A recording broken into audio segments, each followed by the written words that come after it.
yeah, we have one more topic to go into here, which is all about, again, the DCU. Again, Blue Beetle director confirms the movie is part of DC Studios' wider plans for the DCU, which we didn't we sort of knew, but sort of didn't know.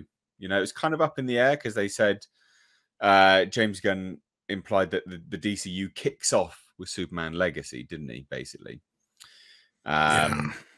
but apparently no.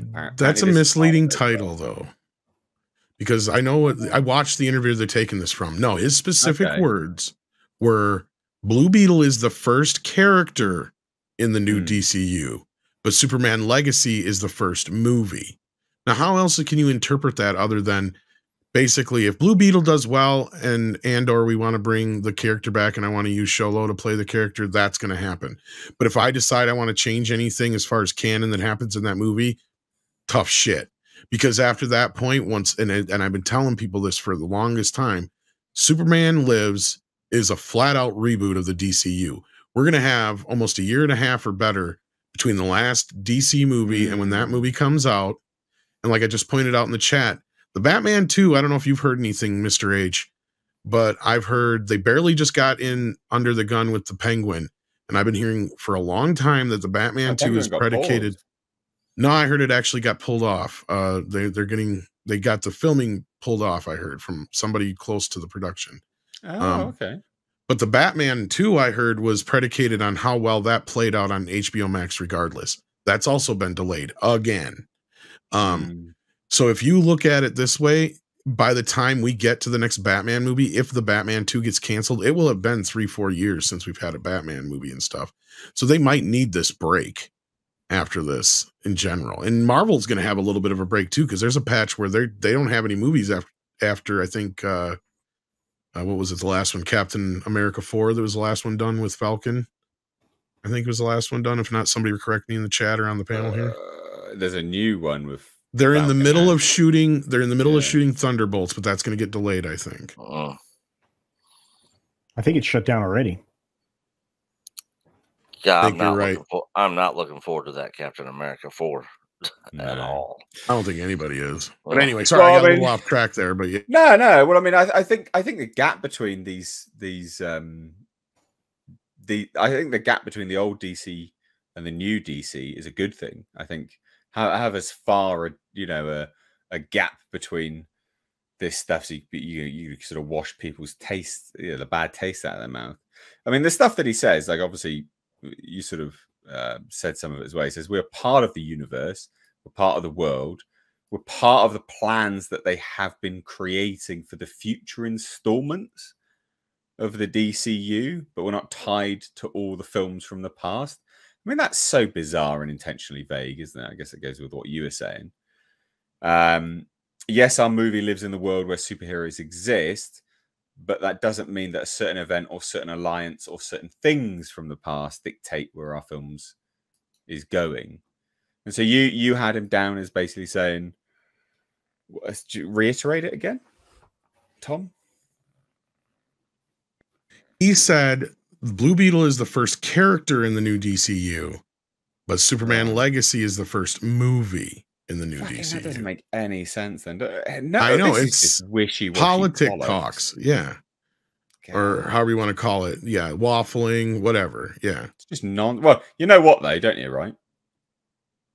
What's that? Well, Batman's a fascist, right? So well, that's in that movie. Yeah, that's that line. Yeah. Well, he's a fascist. So I mean, this movie's gonna be a massive success and everyone's gonna go watch it. And definitely be in the future DC, won't he? Of course he will. I don't even know who Blue Beetle is. And I used to read comic books, so. Oh my god, that's hilarious. Culture, and I on top of that, I always was under the understanding that Blue Beetle was part of this whole same universe from when I first heard about it. So unless they just changed it, yeah. So it's supposed to be an HBO Max one. That's why it's got no reference to anything else because they couldn't afford it initially. Right. Well, real quick, Blue Beetle is not going to do well. Of course it's not. Come on, Culture. Well, they could. I mean, it's going to do $1 billion.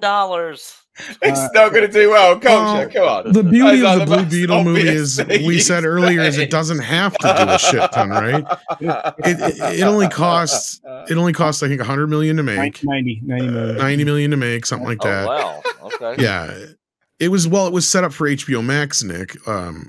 And just like Batgirl was, and the fact that they kept it tells me a couple things. A, it probably is mostly harmless to decent. B, I've heard it's more in tone and vein of like Shazam anyway, so it's fun. C, I heard it had originally no attachments to the DCU, or whatever attachments were there have been removed. So there you go. So like at the end of the day, this movie can kind of exist on its own. And Culture will be the first one to point out, along with myself and Paulie, that the Latino audience is very underserved. Right. Yeah, if there's anybody who has a room to gripe about not being represented on screen, that is the one group that does, because they consume more entertainment than anybody else outside of white people, and they are the most underrepresented on screen. Yeah. I mean, but the thing is, they don't give a shit. They just want to watch something fun, right, or good, or whatever. Yeah. When you look at the annual report, right, the annual theme report at the end of the year, which tracks all of the stuff, demographics, men to female, ethnicity, et cetera, age brackets, all that.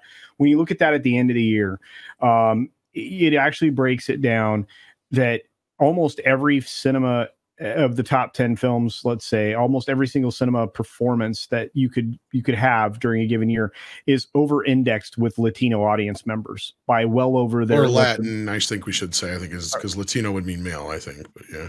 Or am I wrong? Mikey, correct me. You're my... Okay, well, anyway,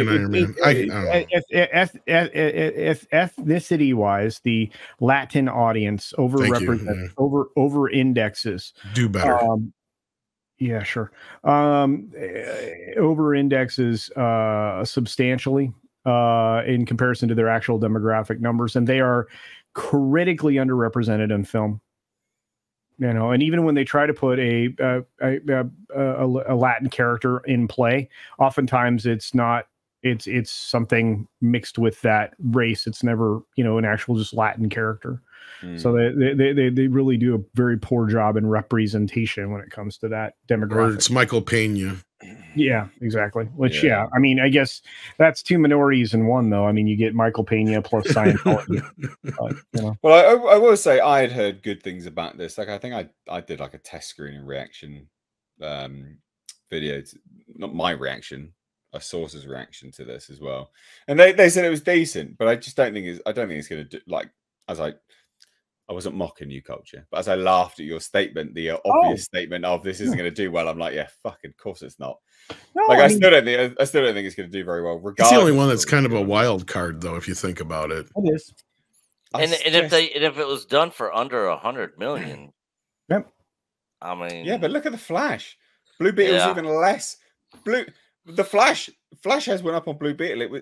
Like, he's actually been in some films. It definitely won't lose as much money as the Flash, for sure. Here's one thing about Blue Beetle we cannot underestimate. Blue Beetle is not known to our generations so much, but he is known to the generation below us. Do you think? Two or three generations if you count Culture. Fuck yeah. But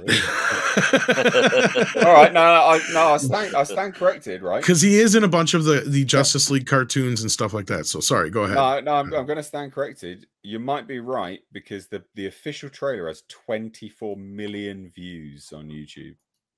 That's why I think this might be a wild card, and I say don't count it out of all these ones coming out, because I don't think anybody cares about this movie because it doesn't have any attachments to anything going forward. Most people might not even know that it's a DC movie, because even the Batman line can be said in jest and just talking about heroes in general. You know what I mean? It doesn't even have to mean that there's a Batman in that universe. They could even be just referring to the comic book character himself. Right. I mean, there's a way you can get around that in people's minds. They don't always draw that comparison to multiverses. So, it has a chance, but I don't want to say it's going to make any huge amount of money. Yeah. No, that makes sense. So we actually got some super chats in reference to that, to be honest. So Mo Sislak for $10 says, could it be that the director wants to connect Blue Beetle to the DCU because it's obvious that fans aren't as excited to see characters with no future in the DCU? Also, Blue Beetle is not going to do well. Hot take. You could be right. Yeah. The other thing I did say is that the Blue Beetle is also a character that seems up James Gunn's alley, or at least one that. And it's a young boy, isn't he? So yeah. I mean, like that.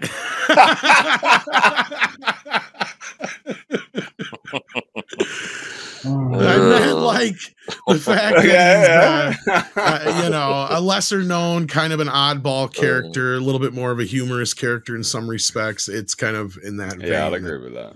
Yeah, So I can see him having plans for the character in the future.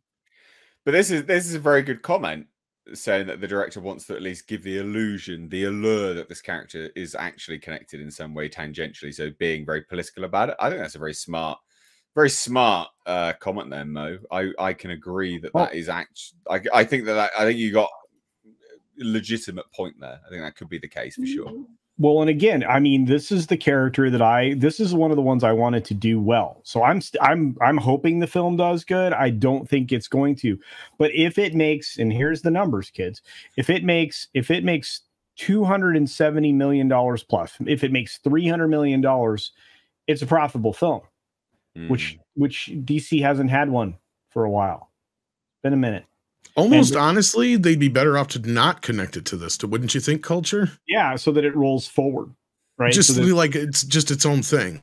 And I think that it's largely that way until you get the end credit bologna sausage, right? Because I've heard nothing that would indicate anything else, no cameos or anything show up. I heard they all got cut out, and that's what Nate just said too, is that they all got cut out. What few there were. I heard there was like a Wonder Woman one and a Aquaman one, I think.